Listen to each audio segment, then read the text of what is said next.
नमः परमहंसाय स्वादतचरणकमलचिन्मकरन्दाय भक्तिजनमानसनिवासाय श्रीरामचन्द्राय नमः।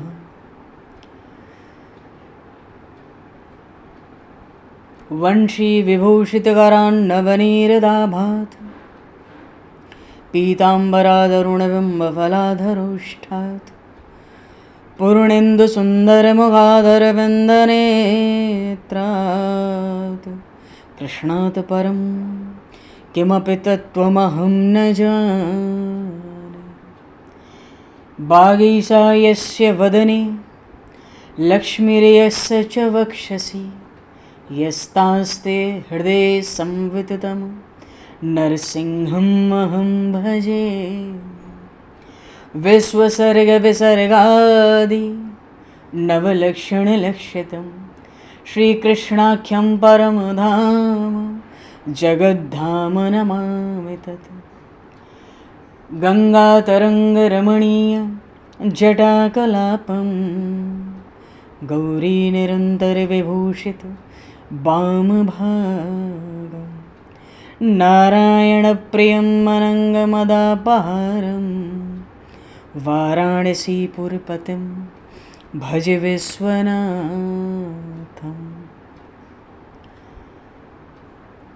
प्रह्लादनारदपराशरपुण्डरीक व्यासयम्बरीशशुकशौनकभीष्मदालभान् रुकुमाङ्गदर्जुनवसिष्ठविभीषणादीन् एतानहं परं भागवतान् नमाम्यहम्।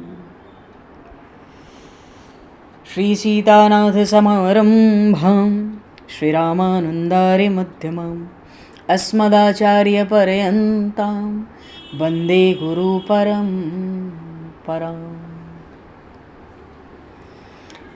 वाञ्छाकल्पतरुभ्यश्च कृपासिन्धुभ्य एव च पतितानां पावनेभ्यो वैष्णवेभ्यो नमो नमः। योगेन्द्राय नमस्तस्मै शुकाय ब्रह्मरूपिणे संसारसर्पदष्टमयो विष्णुरात्ममुच्यत। नारायणं नमस्कृत्य नरं चैव नरोत्तमं देवं सरस्वतं व्यासं ततो जयमुदीरये।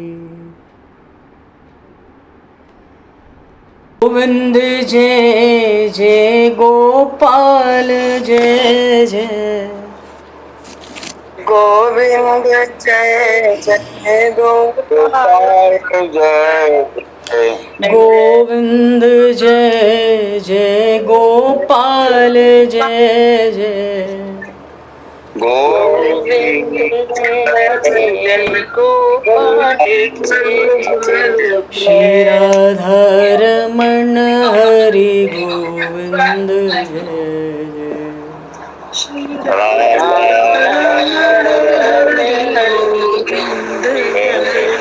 श्री राधारमण हरि गोविंद जय जय।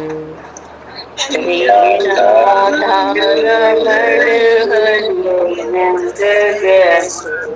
श्री राम जय जय ऋषिकेश जय जय। श्री राम जय जय ऋषिकेश जय। श्री राम जय जय ऋषिकेश जय जय। श्री राम जय जय ऋषिकेश जय जय। सीतारमण रघुनाथ जय जय। सीतारमण राम रघुनाथ जय जय। सीतारमण राम रघुनाथ जय जय। सीतारमण राम रघुनाथ जय। श्री वृंदावन बिहारी लाल की जय। श्री जमुना महारानी की जय। श्री गिरिराज महाराज की जय, श्री गिरिराज धरणे की जय, समस्त गौवंश की जय, 84 कोस ब्रजमंडल धाम की जय, श्री वेदव्यास जी महाराज की जय, श्री सुखदेव जी महाराज की जय, श्री शुत शौनक आदि ऋषियों की जय, श्री सद्गुरुदेव भगवान की जय, सब संतन की जय, सब भक्तन की जय, समस्त वैष्णवन की जय, समस्त पूर्वाचार्य चरणन की जय, समस्त संप्रदाचार्यन की जय, श्री सद्गुरुदेव भगवान की जय। गंगा मैया की जय, जमुना मैया की जय, सरयू मैया की जय, गौ माता की जय, तुलसी माता की जय, पृथ्वी माता की जय, काशी महारानी की जय। जय जय श्री सीताराम, जय जय श्री राधेश्याम। नमः पार्वती पते हर हर महादेव। हरिशरणम। अनंत कोटि ब्रह्मांड नायक सर्वेश्वर पूर्ण परात्पर ब्रह्म, असंख्य कल्याण गुणगणलय, भक्त वांछा कल्पतरु, शरणागत वत्सल, भक्त वत्सल, दीनबंधु, दया सिंधु, सच्चिदानंदमय श्री विग्रह भगवान श्री राधा माधव की महती कृपा करुणा से परम पावन 84 कोस ब्रजमंडल धाम के हृदय स्थल श्री धाम वृंदावन से महापुरुषों के परम अनुग्रह से आप सभी श्रद्धालु भक्त वैष्णवों की मंगल एवं पावन सन्निधि में मानव जीवन का सर्वोत्कृष्ट फल भगवत गुणगान, भगवत कथा, भगवत कीर्तन का आनंद हम सभी श्रीमद् भागवत महापुराण की आनंद कथा के माध्यम से प्राप्त करने जा रहे हैं।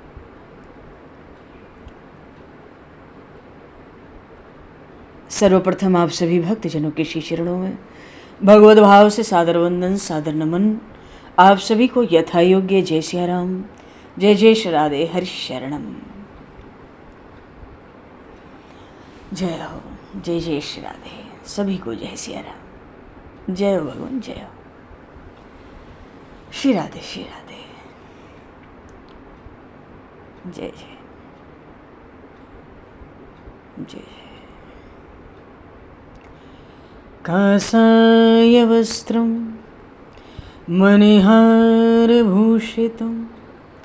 सिंहासनस्थं श्रितभक्तव्यापितम् अनाथनाथं करवीरवासनं श्रीकृष्ण गोविंद शरणं प्रपद्ये। श्रीकृष्ण गोविंद मनसा स्मरामि। हरिशरणम। श्रीमद् भागवत महापुराण के पूर्व प्रसंग में हम सभी भगवान श्री कपिल नारायण के अवतार चरित्र का आरंभ किए हैं। जन्म जन्मांतर में जीव से जब कोई विशिष्ट पुण्य बन जाता है तो हमें जीवन में भगवान की रसमयी कथाओं को श्रवण करने का अवसर मिलता है। और ये विशिष्ट पुण्य क्या है जो जन्म जन्मांतर में बने होंगे? अपने राम को तो यही लगता है कभी न कभी किसी जन्म में किसी महापुरुष की सेवा हो गई होगी, क्योंकि भगवान जब अत्यंत प्रसन्न होते हैं, पद्म पुराण में आया है, भगवान जब अत्यंत प्रसन्न होते हैं तो कथा सुनने का अवसर प्रदान करते हैं।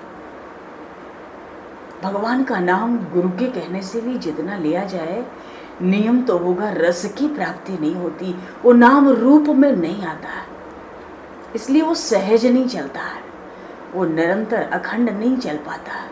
मुख में अखंड नारायण नाम हो तो मुक्ति के ऊपर की भक्ति कही गई है। उस नाम में भी रस के लिए भगवान के चरित्रों का आश्रय है।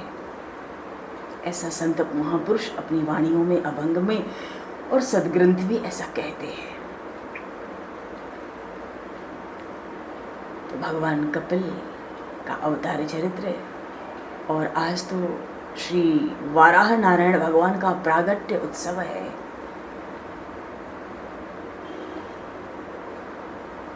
भगवान श्री वाराह नारायण के प्रागट्य उत्सव की सभी भक्तों को, सभी वैष्णवों को अनेकों अनेक अनंत शुभकामनाएं। बोलिए श्री वाराह नारायण भगवान की जय।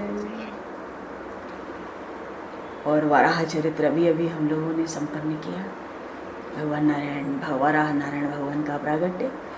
अब प्रसंग को आगे बढ़ाते हुए कल के प्रसंग में महर्षि कर्दम आए और इन्हीं महर्षि कर्दम के पुत्र आगे चलकर भगवान स्वयं पुत्र रूप में प्रकट होंगे, जैसा कि भगवान ने स्वयं कहा था। और भगवान ने महर्षि कर्दम को दर्शन दिया है। आदि नारायण ने शंख चक्र गदा पद्म धारण करने वाले भगवान ने, और वरदान मांगने को कहा तो महर्षि कर्दम कहते हैं, भाई हे नाथ, आपका दर्शन हो गया, क्या मांगना शेष है? पर मेरे पिता जगत पिता ब्रह्मा जी की आज्ञा से मुझे प्रजा वृद्धि करनी है और इसी के निमित्त मैं तपस्या कर रहा हूं कि मुझे धर्म कन्या की प्राप्ति हो। धर्म कन्या की प्राप्ति का अर्थ है घर में सत्संग मांग रहा हूं विवाह के बाद। तो ऐसी कन्या से विवाह हो, ऐसी कन्या से विवाह हो कि घर में सत्संग मिले। काम पत्नी नहीं, धर्म पत्नी चाहिए। और शास्त्र में धर्म पत्नी किसको कहा? विवाह इसलिए हो कि स्त्री का संग धर्म में मिले, भक्ति में मिले, भव सिंधु से पार होने के लिए मिले, भोग साधन के लिए नहीं। स्त्री धर्म पत्नी इसीलिए कही गई। विवाह में कहते हैं ना, कन्या तुम्हारी धर्म पत्नी है। धर्म पत्नी का अर्थ है वो स्वेच्छाचार विलासी जीवन भोगने के लिए नहीं है, क्योंकि भोग में अनंत रोग है। धर्म का पालन करने के लिए कन्या का दान होता है, महान पुण्य कहा गया। तो भगवान ने महर्षि कर्दम से कहा कि परसों स्वयंभू मनु महाराज अपनी कन्या लेकर आएंगे, तो तुम उस कन्या को स्वीकार करना। भक्त के मन, देखो भगवान का एक नाम है भक्त वांछा कल्पतरु। भक्तों के मन में जैसा भाव आता है भगवान पहले ही वैसी तैयारी कर देते हैं, वैसी व्यवस्था कर लेते हैं। भगवान ने कर्दम ऋषि से कहा, अगर उस कन्या से आप विवाह करोगे तो आपका गृहस्थ आश्रम जगत में आदर्श रूप बनेगा, आपके घर में पुत्र रूप से जन्म लूंगा। अब दूसरी ओर क्या हुआ? इधर तो भगवान वरदान देकर चले गए, दूसरी ओर स्वयंभू मनु महाराज को कन्या की चिंता हुई। 3 कन्याएं हैं। महाराज मनु चिंता में है कि देवहूति का विवाह करना है। अब ये बड़ी हो गई है। उसी समय देवऋषि नारद आए हैं। पहले तो कुशल समाचार पूछा है। देखो, गृहस्थ आश्रम तो चिंता का घर है। हाँ, गृहस्थ को प्रभु में विश्वास न हो तो उसका जीवन चिंता में ही बीत जाता है। 2 बात की विशेष चिंता होती है गृहस्थ आश्रम में, एक संपत्ति और एक संतति, संतान। और जो मिला है फिर उसकी देखभाल की चिंता, अधिक इकट्ठा करने की चिंता। संतानों की बहुत चिंता होती है। लड़का परीक्षा में असफल होगा कि सफल होगा, माता पिता को बहुत चिंता होती है। परीक्षा में पास होगा तो नौकरी अच्छी मिलेगी कि नहीं, बड़ी चिंता होती है। फिर विवाह होगा, कैसी बहू आएगी, पोता होगा, क्या होगा। मानो गृहस्थ आश्रम में तो अधिकतम जीवन चिंता में बीतता है, ये सत्य है। आज मनु महाराज को अपनी कन्या की चिंता हो गई है, इसका विवाह करना है। नारद जी महाराज ने देवहूति के हाथ की रेखाएं देखी और उनको देखकर नारद जी को मालूम पड़ गया ये राजा की कन्या है। पर ऐसा योग है कि ये किसी राजा की रानी नहीं बनेगी, फिर महान ऋषि की पत्नी बनेगी। मनु महाराज कहते हैं कि जो आप कह रहे हो तो सच है, इसका महल तो राजमहल में हुआ है, पर राजमहल का विलासी जीवन इस देवहूति मेरी कन्या को पसंद नहीं है। ये सुबह बहुत जल्दी उठ जाती है, स्नान करती है, साधुओं के समान जीवन बिता रही है। अब इसकी इच्छा तो ऐसी है कि कोई भगवत भक्त महान ज्ञानी पति मिल जाए तो इसका विवाह करूं। अब ज्ञानी हो, भगवत भक्त हो, तो ऐसी राजकन्या से वो विवाह क्यों करेगा, इस बात की चिंता है। क्योंकि कन्या भगवत भक्त है, साधु संतों सा जीवन है, और कोई ज्ञानी भक्त राजकन्या के नाम पर ही भाग जाएगा। नारद जी विचार करके बोले कि देखो, इस कन्या के योग्य वर तो कर्दम ऋषि ही हैं। वे महान ज्ञानी हैं, योगी हैं, भगवान के अनन्य भक्त हैं। ऐसा करो, इस कन्या को आप कर्दम ऋषि को अर्पण कर दो। महाराज मनु ने कहा कि मैंने भी कर्दम ऋषि की बड़ी प्रशंसा सुनी है, तो क्या वो राजकन्या से विवाह करेंगे? नारद जी कहते हैं कि वो विवाह करेंगे। क्यों? उन्हें अभी विवाह करने की इच्छा है। जगत पिता ब्रह्मा जी की आज्ञा है प्रजा वृद्धि की। मनु महाराज इतना सुनते शत्रुपा जी को और देवहूति कन्या को साथ में रथ में लेकर कर्दम ऋषि के आश्रम में आते हैं। कर्दम ऋषि का आश्रम बड़ा दिव्य है जी, गाय के गोबर से लिपा पुता, सात्विक, कितना सौंदर्य शोभा है उसकी, सुंदर सुंदर वृक्ष, पशु पक्षी, इतना प्रेम भाव है, आपस में सब बैर भूले हुए हैं। मन से, वाणी से, शरीर से सबने हिंसा छोड़ी है। क्यों? महर्षि कर्दम अहिंसा के उपासक है, इसलिए उनके संग में आने वाले पशु पक्षी भी हिंसा छोड़ देते हैं। ऐसा विलक्षण बड़ा सौंदर्य है उस आश्रम का। तो हरिशरणम। देखो, ऋषि का आश्रम होगा तो वृक्ष भी सात्विक होते हैं, गृहस्थ का बगीचा होगा तो वृक्ष भी राजसी होते हैं। उस वृक्षों की छाया में विलासी लोग बैठते हैं, घर संसार की बातें होती हैं। और ऋषि के आश्रम में जाएंगे तो वृक्षों की छाया में जो ऋषि के कुमार होते हैं, संध्या करते हैं, गायत्री करते हैं, विष्णु सहस्रनाम करते हैं। कहने का भाव है, आश्रम में जो वृक्ष है ना, उनमें भी बड़ी सात्विकता होती है। तो सब फलों से लदे हुए हैं, सरस फल सब में लगे हुए हैं। बड़े प्रसन्न हुए मनु महाराज, इस आश्रम में मेरी पुत्री रहने वाली है। मनु महाराज पधारे। जब समाचार मिला कर्दम ऋषि को, खड़े हुए, उनका स्वागत किया। देखा कि मनु महाराज के पीछे उनकी कन्या खड़ी है। भविष्य में यही कन्या मेरी पत्नी होगी। क्यों? भगवान ने मुझसे कहा है कि परसों आएंगे, मनु महाराज अपनी कन्या लेके विवाह कर लेना। कन्या का नाम नहीं पता है, पर यह पता चल गया इनके पीछे जो कन्या खड़ी है भविष्य में मेरी पत्नी होगी। भगवान की बात याद आ गई और भगवान ने उस कन्या की बड़ी प्रशंसा की है। तो कर्दम जी ने सोचा कि एक बार मैं भी परीक्षा करके देख ही लूं। कैसे परीक्षा की? बड़े विवेक से की। देखो, कन्या की परीक्षा करने के लिए बहुत बात और प्रश्न करने की जरूरत नहीं है। कर्दम ऋषि ने तो कुश का आसन बिछाया, 3 आसन बिछा दिए। मनु महाराज से कर्दम जी कहते कि आप आसन पर विराजिए। कर्दम ऋषि को प्रणाम करके मनु महाराज आसन पर बैठ गए, एक आसन पर। फिर शत्रुपा रानी से कहा कि अब आप आसन पर विराजिए। वो भी आसन पर बैठ गई प्रणाम करके। तीसरे आसन की ओर इशारा करके कन्या से कहा, ये आसन आपके लिए, अब आप आसन पर बैठिए। कन्या देवहूति बहुत पढ़ी लिखी तो थी नहीं, पर स्त्री धर्म को जानती थी। उसको भी पता था ये भविष्य में मेरे पति होने वाले हैं। देवहूति ने सोचा, पति तो मेरे लिए परमात्मा है और भविष्य में पति होंगे। ये आसन बिछा दें और मैं अगर उसमें बैठ जाऊं तो मुझे पाप लगेगा। पुराने शास्त्रों के विचार की वो स्त्री थी, ऐसा सोचती थी। आजकल तो हुक्म दे दें, कह लो तो चलो। देखो, शास्त्रों में तो एक ही बात आई है कि स्त्रियों के लिए पति ही परमात्मा का स्वरूप है। पातिव्रत जीवन से स्वर्ग लोक की प्राप्ति होती है, पर भगवत धाम की प्राप्ति नहीं होती है। वो तो धर्म से, भक्ति से ही होती है। तो उसने उस आसन को स्वीकार नहीं किया। क्यों? देवहूति सोचती अगर आसन पर बैठूंगी तो बुरा लगेगा और पति में परमात्मा नहीं देखूंगी तो मेरी भक्ति धर्म भी सफल नहीं होंगे। पर नहीं बैठूंगी, आज्ञा नहीं मानूंगी तो भी पाप लगेगा। देखो कितना विलक्षण प्रसंग है। बैठूंगी, पति के दिए हुए आसन पर बैठूंगी, पति के बिछाए आसन पर बैठूंगी तो पाप, आज्ञा का पालन नहीं करूंगी तो पाप। देवहूति कन्या बड़ी चतुर है, उसने युक्ति की, उसने अपना बायां हाथ उस आसन पर रख दिया और स्वयं धरती पर बैठ गई। कहने लगी, आपने जो आसन दिया है इसको मैंने अपना बायां हाथ रखकर स्वीकार कर लिया।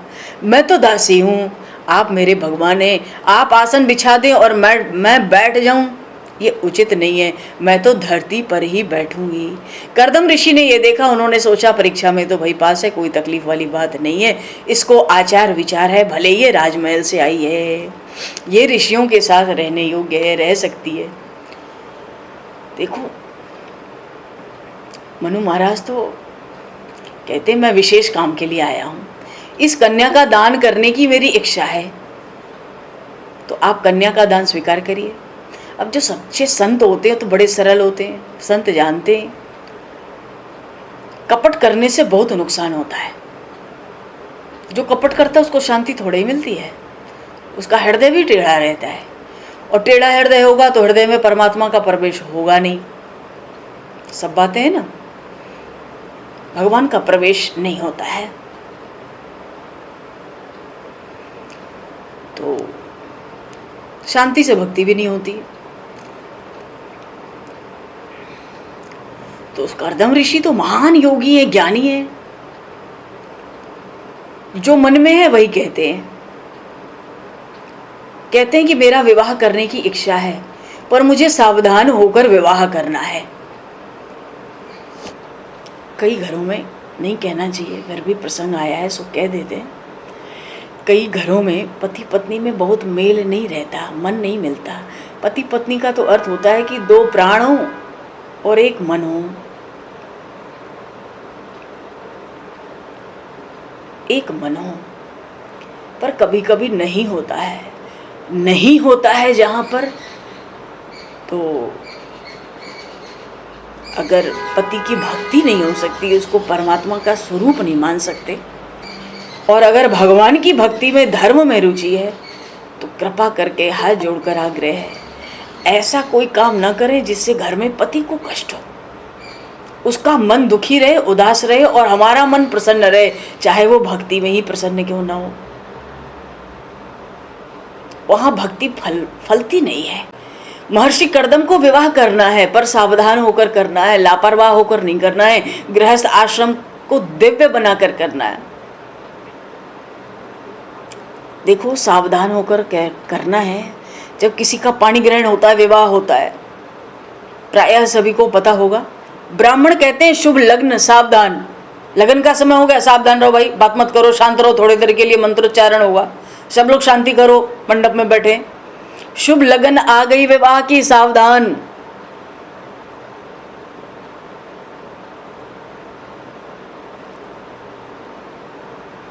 तो कर्दम ऋषि को विवाह करना है, पर सावधान होकर करना है।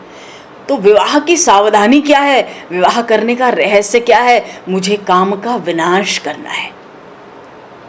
आप सोचेंगे आप तो उल्टी गंगा बहाते हो दुनिया में। कोई कोई हमें कहते हैं आप क्यों काम के पीछे इतना बोलते हो, क्यों पीछे पड़ जाते हो, आपको कुछ पता नहीं, आपको बोलने की क्या आवश्यकता है।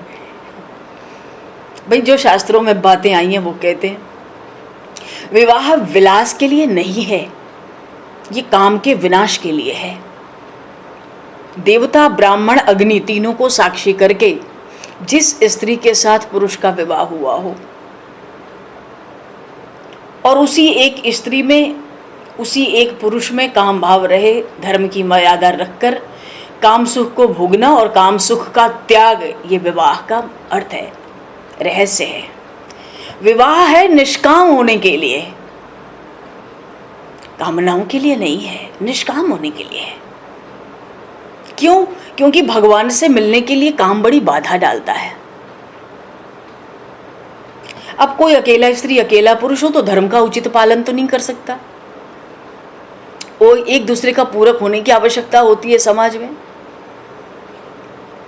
शास्त्र कहता है स्त्री के हृदय में स्नेह ज्यादा है, उसमें सेवा समर्पण की भावना ज़्यादा रहती है, विवेक कम रहता है, ज्ञान कम रहता है। पर ये तो नहीं पता कि वो स्त्री अपना स्नेह किसको कहाँ किस रूप में समर्पित करे। पुरुष में ज्ञान की प्रधानता होती है, वो परीक्षा कर सकता है। स्त्री में स्नेह की, ममता की प्रधानता है, पुरुष में ज्ञान की प्रधानता है। दोनों का संयोग होने से स्नेह और ज्ञान, भक्ति प्रकट होती है। इसलिए गृहस्थाश्रम को दिव्य आश्रम कहा गया। और पति पत्नी का ये जो पवित्र संबंध है ना, ये परमात्मा की प्राप्ति के लिए है। इस बात को कोई काट नहीं सकता। अच्छा लग रहा हो, हजम होता वो बात अलग है, पचती है बात नहीं पचती है, पर यही सत्य है, यही विवाह का रहस्य है। तो कर्दम ऋषि सावधान है। अच्छा, अभी कहते हैं मनु महाराज से, मैंने ऐसा निश्चय किया है कि एक पुत्र हो जाने पर पति पत्नी का लौकिक संबंध नहीं रखूंगा। मेरा विवाह एक सत्पुरुष के लिए है, बाद में संन्यास ले लूंगा। सत्पुरुष के लिए, हाँ, भगवान ने कहा था पुत्र रूप से मैं प्रकट होऊंगा। इसलिए कहते हैं पुत्र की प्राप्ति जब तक नहीं होगी, ये नहीं बताया भगवान ने कहा है, पर कहते हैं जब तक एक पुत्र हो जाने पर लौकिक संबंध, संसार का संबंध, कोई व्यवहार पति पत्नी का नहीं रखूंगा। और एक सत्पुरुष मेरे घर में आ जाएगा, मैं बाद में संन्यास ले लूंगा, भगवान का ध्यान करूंगा। और कदाचित अगर मैं संन्यास लेकर घर में ही रहूं तो जिस तरह भाई बहन का जीवन होता है वैसा पवित्र जीवन हम लोग बताएंगे। देखो, विवाह की बात चल रही है, कर्दम ऋषि वहां पर संन्यास लेना चाहते हैं, संन्यास की बात कर रहे हैं। क्यों? सावधान है। मनु महाराज को बड़ा आश्चर्य हुआ, देवहूति की ओर देखते हैं, कहते हैं बेटी तुमने सुना ना,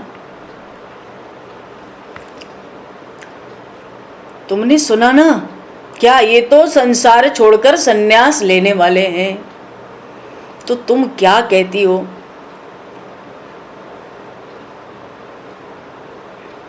देवहूति सोच रही है कि पत्नी नाव है तो पति नाविक है। एक नाव नाविक के बिना तो तट पे किनारे पहुंचेगी नहीं। तो और नाविक भी नाव के बिना तो तट पर सामने पहुंच नहीं सकता। नाविक को नाव चाहिए, नाव को नाविक की आवश्यकता है। तो मेरे पति जो कह रहे हैं वो मुझे भाता है, मैं भी सन्यासी जैसा जीवन बिता दूंगी। तो ऐसी उनकी देवहूति कहती, मेरी इच्छा तो नहीं है, पर मेरे पति मेरे अधीन रहें, मुझ में आसक्त रहें, ये ठीक नहीं है। एक सत्पुरुष, एक सत्पुत्र हो जाए और उसके बाद सन्यास लेंगे तो उचित ही है। मानो देवहूति ने पूर्ण सहमति दे दी। अब तो वेद विधि के अनुसार विवाह किया गया। सुखदेव जी महाराज भागवत में वर्णन करते हैं, हे राजन, हे परीक्षित, मनु जी ने वस्त्र आभूषण खूब दिए और रानी शत्रुपा के साथ अपने राज्य लौट गए। देवहूति अब राजकन्या नहीं है, देवहूति अब ऋषि पत्नी है। देवहूति ने सोचा, मेरे पति तपस्वी जीवन बिताते हैं तो मुझे भी तपश्चर्या करनी चाहिए। अब तो ऋषि पत्नी हूँ, तपस्विनी हूँ, आभूषण उतार दूँ, माता पिता ने दिया है तो क्या है, ये दिव्य वस्त्र उतार दूँ, सादा परिधान पहन लूँ, क्योंकि कपड़ों में माया होती है। कपड़ों का शौक नहीं रखना चाहिए, बिल्कुल नहीं रखना चाहिए। कपड़ों में होती है माया। हरिशरणम। कपड़े का असर मन पर पड़ता है। जिसका भोजन सादा है, जिसका परिधान सादा है, वो साधु है। भोजन भी सादा रहे, कपड़े भी सादे रहे। कर्दम ऋषि देवहूति के साथ विराज रहे, विचार करते हैं कि हमको देवहूति की परीक्षा एक बार और लेनी चाहिए। परीक्षा में ये देखूं कि मैं तो जितेंद्रिय हूं, ये इसने अपनी इंद्रियों के वश में रखा है कि नहीं। नहीं तो अनर्थ हो सकता है, पाप हो सकता है। महर्षि कर्दम विवाह के बाद अपने संयम को बहुत बढ़ा दिए हैं। देवहूति अत्यंत सुंदर है, पति पत्नी में अतिशय प्रेम है, पर कर्दम ऋषि देवहूति के सामने आंख उठाकर आज तक देवहूति को देखा तक नहीं। घर में पति पत्नी मौन रहते हैं, परिपूर्ण संयम रखते हैं। कर्दम ऋषि ने सोचा, एक परीक्षा इस देवहूति की और लूं। विवाह के बाद खूब संयम बढ़ा दिया, न देखते न बोलते, बस अपना अपना काम। तो जब वो मौन रहते तो देवहूति सोचती, जब पति मौन है तो मैं क्यों बोलूं, मैं भी मौन रहूं। मौन रहूंगी, बढ़िया सेवा करूंगी, और ऐसी सेवा करूं कि बोलना ही ना पड़े, सारी सेवा हो जाए इनके बिना बोले। देखो, पति पत्नी मन से एक होते हैं तो गृहस्थाश्रम सफल होता है। पति को क्या पसंद है, क्या इच्छा है, पतिव्रता स्त्री जान जाती है। विवाह का अर्थ यही है, तन दोहों पर मन एक हो, उसी को विवाह कहते हैं। विवाह निष्काम होने के लिए ही है। विवाह का रहस्य हम लोगों ने इस पर चर्चा कर ली है। तो राजकन्या राजमहल में बड़ी हुई फिर भी कर्दम ऋषि की सेवा कर रही है। शरीर दुर्बल हो गया सेवा करते करते, शरीर पे मात्र हड्डियां दिख रही हैं। एक दिन कर्दम ऋषि की दृष्टि पड़ी, शरीर में हड्डियां निकल गई, वस्त्राभूषण तो पहले उन्होंने उतार दिए थे। एक दिन कर्दम ऋषि की बहुत समय के बाद दृष्टि पड़ गई। उन्होंने सोचा ये कैसी सेवा कर रही है। कर्दम ऋषि बड़े प्रसन्न हुए, देवहूति से कहते हैं, तुष्टो हम मध्य तव मानादिमान दाया शुश्रूषया परमया परया च भक्त्या यो देहिनाम यमतीव सुहिस्त देवी नावेक्षितः समुचितः कक्षुपुः मदर्थे। महर्षि कर्दम कहते हैं, देखो शरीर सबको प्रिय है, धन्य हो तुमने मेरी सेवा में अपने शरीर को घिस डाला है। आज पहली बार देवहूति की तरफ दृष्टि उठाई है महर्षि कर्दम ने। कहते हैं, क्या तुम्हें शरीर का मोह नहीं है? तुमने मेरी बहुत सेवा की, मैं बहुत प्रसन्न हूँ। तुम मांग लो, जो कुछ मांगना चाहती हो मैं वही तुमको दूंगा। पर देवहूति क्या कहें। देवहूति ने कहा, आप जैसे ज्ञानी तपस्वी भगवत भक्त पति मिले, अब मुझे सब कुछ मिल गया है, मुझे क्या मांगना है। मैं हर रोज तुलसी की पूजा करती हूँ, श्री बालकृष्ण की सेवा करके बालकृष्ण के समक्ष तुलसी जी को प्रस्तुत करके उनकी परिक्रमा करती हूँ और मांगती हूँ कि मेरे पतिदेव की आयु बढ़े, मेरे पतिदेव आनंद में रहें। अपने पतिदेव की सेवा करते करते ही मेरे शरीर का अंत आ जाए, मेरी अन्य कोई इच्छा नहीं है। मैं चाहती हूँ कि पहले मैं जाऊँ, मेरे बाद आप आइए। वैसे भी इस घर में आप मुझे ले आए हैं, इस घर में आप ही, इस घर से आप ही मुझे विदा कीजिए, प्रभु के धाम में आप ही मुझे भेजिए। ऐसा कहती है देवहूति। देवहूति की वाणी सुनकर कर्दम ऋषि बड़े प्रसन्न हुए। बोलते हैं, आप महान पतिव्रता हैं, आपका सौभाग्य अखंड रहेगा। बोलिए श्री कर्दम ऋषि जी महाराज की जय। विलक्षण ऋषि हैं, अद्भुत। इनकी महिमा को देवहूति खुद नहीं जानती। महाराज ने कह दिया, आपका सौभाग्य अखंड रहेगा। मानो जिसलिए अभी तक सेवा कर रही हूँ वो सब बात हमने स्वीकार कर ली, ऐसा ही होगा। पर फिर भी मेरी बहुत इच्छा है आज कि आप कुछ मांगिए। कर्दम ऋषि कहने लगे, तुम्हारी इच्छा नहीं है तो संतुष्ट हूँ, पर फिर भी कुछ मांग लो। देवहूति ने कहा कि आप एक बार कह रहे थे कि एक पुत्र की प्राप्ति के बाद संन्यास ग्रहण करेंगे, तो आपकी इच्छा हो तो मेरे मन में थोड़ी भावना है कि एक पुत्र हो तो अच्छा है। सावधानी से कथा श्रवण करेंगे सब लोग, क्योंकि भागवत में रहस्य ही रहस्य है। कर्दम ऋषि समझ गए कि देवहूति के अंदर सूक्ष्म वासना है कि पुत्र की प्राप्ति हो, क्योंकि ये भी तो पता है पुत्र की प्राप्ति के बाद संन्यास लेंगे। अरे पुत्र होना है तो हो जाएगा, पर ये भी तो पता है कि पति संन्यास लेंगे। पर महर्षि कर्दम से देवहूति कहते हैं, आपकी अगर इच्छा हो तो मेरी थोड़ी भावना है, एक पुत्र हो तो अच्छा है। सूक्ष्म वासना को कर्दम ऋषि ने देख लिया।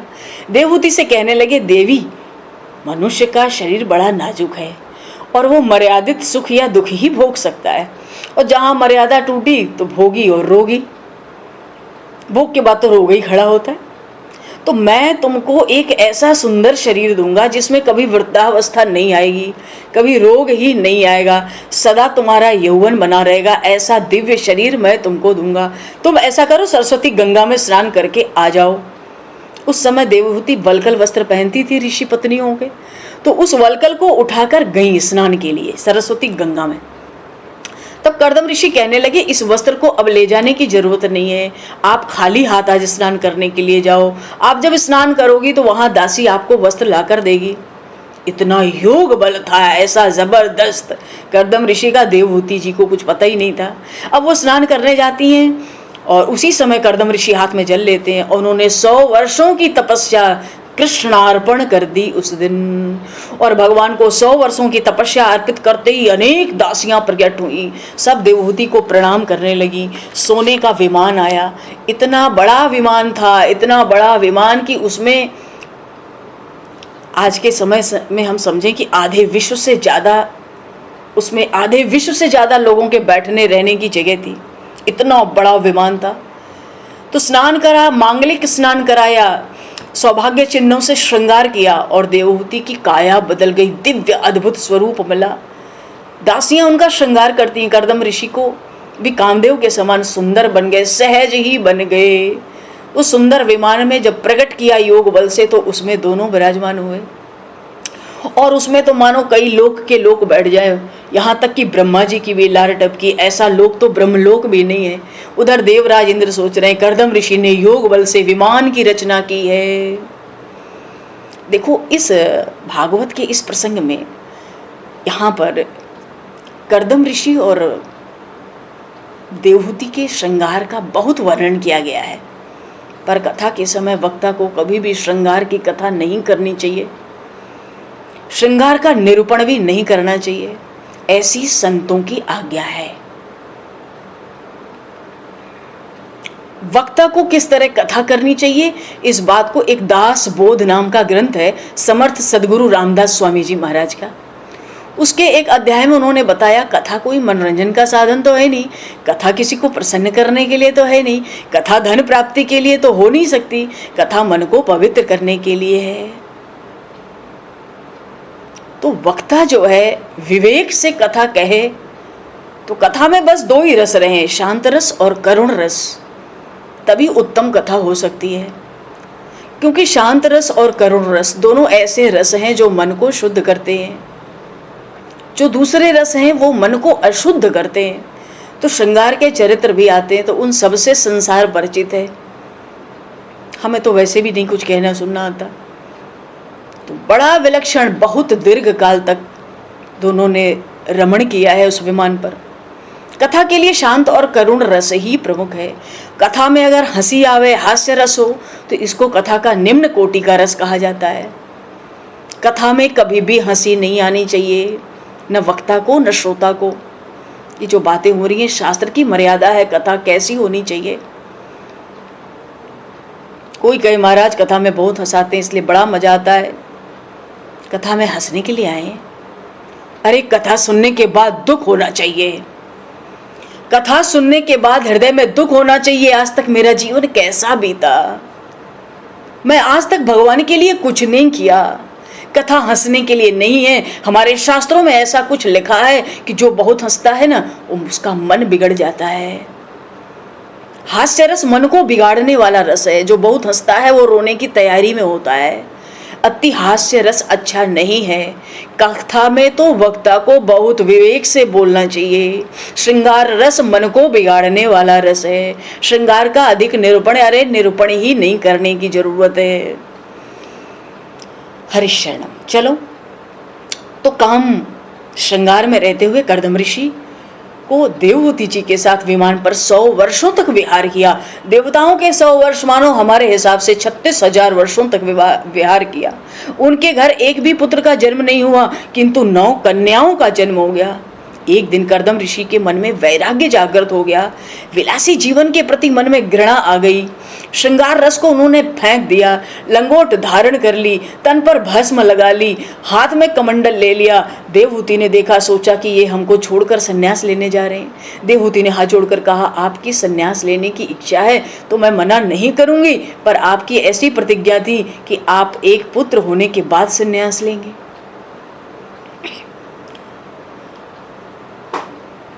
क्या करें, 9 कन्याएं तो उत्पन्न हैं पर एक भी पुत्र उत्पन्न नहीं हुआ। पुत्र होना ही चाहिए, ऐसा मेरा आग्रह नहीं है, पर पुत्रियां जब योग्य हो जाएंगी तो इनका विवाह कौन करेगा। आप संन्यास ले लेंगे तो कृपा करके इसकी भी चिंता आप अपने सिर रखें। कर्दम ऋषि सोचने लगे, प्रभु ने मुझसे कहा था तुम्हारे घर पुत्र होगा, मैं पुत्र बनकर आऊंगा, भगवान अभी तक नहीं आए। प्रभु क्यों नाराज हो गए? मैं तपस्वी था, मैंने तपश्चर्या छोड़ दी, ऐसा लगता है प्रभु मैं बहुत विलासी हो गया। प्रभु को यह बात पसंद नहीं आई। विलासी से प्रभु दूर रहते हैं। विलासी का संग मन को बिगाड़ देता है। इसी से मन में सोचते हैं कर्दम ऋषि प्रभु नहीं आ रहे हैं। वो कहने लगे ये विलासी जीवन मुझे पसंद नहीं है। देवहूति ने कहा, आपको जो पसंद नहीं है वो मुझे भी पसंद नहीं है, मुझे भी साधु जीवन पसंद है। चलो जी, विलासी जीवन की अब समाप्ति हुई। पति पत्नी दोनों फिर से सरस्वती के तट पर गए, सात्विक जीवन बिताने लगे। सारा दिन जप करते, ध्यान करते, बहुत भूख लगने पर थोड़े से फल खा लेते। अब कंदमूल फल का खाना और सारा दिन भक्ति, सारा दिन भक्ति करते। फिर से पवित्र जीवन आरंभ हो गया। अनेक वर्षों तक तपश्चर्या हुई। देवहूति जी के पेट में गर्भ रहा। कर्दम ऋषि को विश्वास आ गया, सोचने लगे देवहूति के मुख पर बहुत तेज है, मेरे इष्ट देव नारायण इसके पेट में आ गए हैं। इसे अनेक बार गर्भ रहा पर ऐसा तेज मैंने कभी पहले नहीं देखा। अब तो माता देवहूति के पेट में विराजमान परमात्मा को देखकर देवता और गंधर्व स्तुति करते हैं। भगवान के प्रागट्य का अब समय आ गया है। आज साधु, सन्यासी, योगी सब आनंदित हैं। संत समाज आज बहुत प्रसन्न है। संतों के गुरुदेव आ रहे हैं। सब संतों के गुरुदेव कपिल नारायण आज प्रकट होने वाले हैं। साधु संत सब महापुरुषों के सभी कपिल देव भगवान को गुरु मानते आए हैं। ये हमारे शास्त्र की बड़ी प्राचीन परंपरा है। सब साधु संत महापुरुष भगवान कपिल देव को अपना गुरु मानते हैं। हम कुंभ के मेले में गए होंगे। कुंभ के मेले में देखो हजारों साधु संत आते हैं। नागा बाबा भी आते हैं, निरंजनी अखाड़ा, निर्वाणी अखाड़ा, आदि आदि जो भी एक एक अखाड़ों में हजारों हजारों संत महात्मा आते हैं। पर हर संत के अखाड़े में भगवान कपिल देव की पूजा होती है। कारण क्या है? ये हमारे यहाँ परंपरा है भारतवर्ष की कि सब संत, सब महापुरुष, समस्त साधु समाज, यहाँ तक कि नागाओं का समाज, सब कपिल देव को एकमात्र अपना गुरु मानते हैं और उनका पूजन करते हैं। चलो जी, परम पवित्र समय प्राप्त हुआ। 10 दिशाएं पवित्र हो गई। तो मास कौन सा है? कार्तिक का मास है, कृष्ण पक्ष है, पंचमी की तिथि है, दिन बुधवार है और दोपहर के समय कपिल नारायण का प्रागट्य हुआ। बोलिए श्री कपिल नारायण भगवान की जय। भगवान कपिल नारायण के दर्शन के लिए ब्रह्मादिक देवता भी आए हैं। जय हो। परम आनंद हो रहा है। ब्रह्मा जी ने कर्दम ऋषि को धन्यवाद दिया। कहते मानो आपका गृहस्थ आश्रम आज सफल हो गया। ये साधारण बालक नहीं है, परमात्मा आपके घर पे पुत्र स्वरूप में प्रकट हुए। देखो ना, इस बालक के चरण में कमल का चिन्ह स्पष्ट दिखाई देता है। ये तो आदि नारायण है। बोलिए श्री कपिल देव जी भगवान की जय। आदि नारायण बाल रूप से महर्षि कर्दम माता देवहूति के आंगन में प्रकट हुए हैं। अरे ब्रह्मा जी तो कर्दम जी से कहते हैं आज आप जगत पिता के भी पिता हुए हैं। ये बालक माता का उद्धार करेगा, ये माता को अपने तत्व ज्ञान का उपदेश देगा। अब आपको संन्यास लेना है तो ले सकते हो। कर्दम ऋषि कहते हैं पुत्र के जन्म से मुझे आनंद हुआ, पर इन 9 पुत्रियों के विवाह की मुझे चिंता है। ब्रह्मा जी कहते हैं कि तुम्हारे घर भगवान विराजमान है, तुम्हारी चिंता तुम्हारे भगवान को है। चिंता कापि न कार्या निवेदितात्म भी कदापिति भगवान अपि पुष्टस्थो न करिष्यति लौकिकीम न गतिम। जब भगवान घर में विराजमान है तो चिंता किस बात की करते हो? तुम्हारे साथ श्री रघुनाथ फिर किस बात की चिंता? तुम्हारे साथ श्री रघुनाथ तो किस बात की चिंता? किया करते हो क्यों दिन रात तुम बिन बात की चिंता? किया करते हो क्यों दिन रात तुम बिन बात की चिंता? तेरे स्वामी को रहती है तेरे हर बात की चिंता। तेरे स्वामी को रहती है तेरे हर बात की चिंता। तुम्हारे साथ श्री रघुनाथ तो किस बात की चिंता? पर महर्षि कर्दम चाहते हैं 9 पुत्रियों का विवाह हो जाए, उसके बाद संन्यास लें। देखो जी, हम जिस इष्ट देव की प्रेम से पूजा करते हैं, जिन इष्ट देव के नाम का जप करते हैं, उनको हमारी बहुत चिंता है। इसलिए हमको चिंता नहीं करनी है। मैं भगवान का हूँ, भगवान मेरे हैं। ऐसा भाव रखकर भगवान के नाम का जप करना है, भगवान का कीर्तन करना है। ब्रह्मा जी कहते हैं तुम्हारे घर में प्रभु पधारे हैं, चिंता क्यों कर रहे हो? अच्छा बताओ तुम्हारी कितनी पुत्रियां हैं? कर्दम ऋषि ने कहा महाराज मेरी 9 पुत्रियां हैं। ब्रह्मा जी के साथ 9 ऋषि पधारे थे। ब्रह्मा जी ने कहा ये 9 ऋषि तुम्हारे 9 जामाता हैं, ये बिना निमंत्रण तुम्हारे घर पधारे हैं। भाग्यवान के घर ही जमाई राजा जो हैं बिना निमंत्रण के पधारते हैं। तो एक एक कन्या को दान करिए, फिर इन सबको दूध भात का भोजन करा दीजिए, सब कुछ आनंद से पूर्ण हो जाएगा। विवाह में सादगी रखना है, विवाह में धर्म प्रमुख है, काम गौण है, इसलिए विवाह बड़ी शास्त्र कहता है बहुत सादगी से करना चाहिए जिससे उत्तम संस्कार मिले। तो कर्दम ऋषि बड़े प्रसन्न हैं। उन्होंने ब्रह्मा जी के 9 पुत्र हैं, ये 9 ऋषि, इन सब 9 ऋषियों को 9 पुत्रियों का दान दिया है। महर्षि मरीचि को कला नाम की पुत्री दी है, अथर्व ऋषि को शांति नाम की कन्या दी है, भृगु ऋषि को ख्याति से विवाह हुआ है, और महर्षि वशिष्ठ का विवाह अरुंधति जी के साथ संपन्न हुआ। ये सब कन्याएं हैं कर्दम ऋषि। महर्षि अत्रि को माता अनसुईया मिली है, कृतु को क्रिया मिली है, अंगिरा जी को श्रद्धा नाम की कन्या मिली है, पुलस्त जी को हविर्भु नाम की देवहूति जी की कन्या मिली है, और पुलह ऋषि को गति का कन्यादान हुआ है।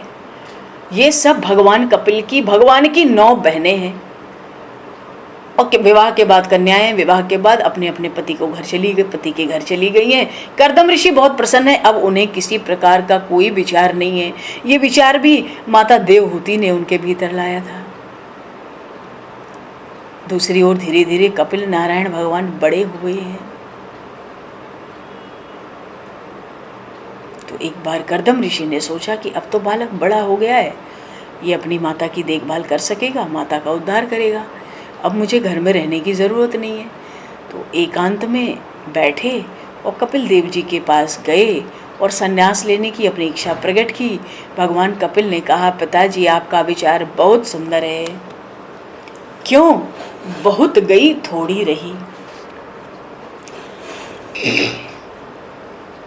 तो पिताजी आपको क्या उपदेश दूं, बस इतना ही कहता हूं कि अधिक परोपकार की चिंता में नहीं पड़ना चाहिए। ज्यादा परोपकार से अहम बढ़ जाता है। बहुत परोपकार करने से प्रभु को भुला दिया जाता है, जीव का पतन हो जाता है। और सन्यास भी तो विधि पूर्वक लेना होता है। सन्यास की विधि उचित रूप से संपन्न होती है तो सन्यासी को देखने वाले के मन में भी वैराग्य के भाव जगते हैं। जिस दिन सन्यास लेना हो उस दिन गंगा जी में 108 बार स्नान करना चाहिए, डुबकी लगानी चाहिए। और जब अंतिम बार स्नान होता है तो प्रायश्चित करना पड़ता है। स्नान करते समय शिखा जनेऊ लंगोट सब पानी में छोड़ देकर नग्न होकर बाहर आना पड़ता है। बाहर बैठे परिवार के सभी सदस्यों को साष्टांग प्रणाम करना होता है। मानना होता है कि इनके साथ हमारा संबंध अब पूरा हो गया। पत्नी में मातृभाव रखना पड़ता है, पति पत्नी का संबंध भूल जाना पड़ता है। कहना होता है सबके बीच में कि आज से तुम्हारा और मेरा संबंध परिवर्तित हो गया, तुम मेरी माता हो, मैं तुम्हारा पुत्र हूँ। और फिर वो पत्नी पति के हाथ में लंगोट देती है, कहती है आप निर्विकार हैं, आपको कपड़ों की जरूरत नहीं, फिर भी लोक लज्जा के लिए आप ये लंगोट धारण करो।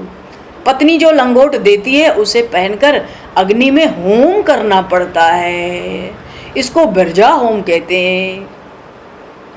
वेदों में विरजा होम का बड़ा वर्णन आया है। शब्द स्पर्श रूप रस गंध सब विषय उसमें स्वाहा कर दिए जाते हैं संन्यास लेते ही। मानो अग्नि देवता ब्राह्मण सबको साक्षी करके संसार के सभी सुखों को होम करना होता है। विश्वास रहता है अब कोई सुख नहीं भोगना, मेरा जीवन अब केवल और केवल भगवान के लिए है, परमात्मा के लिए सब सुखों को त्याग चुका हूँ, यही मेरा सन्यास है। वैराग्य से ही सन्यास की शोभा है, वैराग्य के बिना ज्ञान स्थिर नहीं रहता। बोलिए श्री कपिल देव जी भगवान की जय। श्री करदम जी महाराज की जय, माता देवहूति की जय। समय को दृष्टिगत करते हुए आज यहीं पर वाणी को विराम। थोड़ा सा नाम संकीर्तन बोलेंगे प्रेम से। हरिशरणम। जय सिया राम, जय जय सिया राम, जय सिया राम, जय जय सिया राम।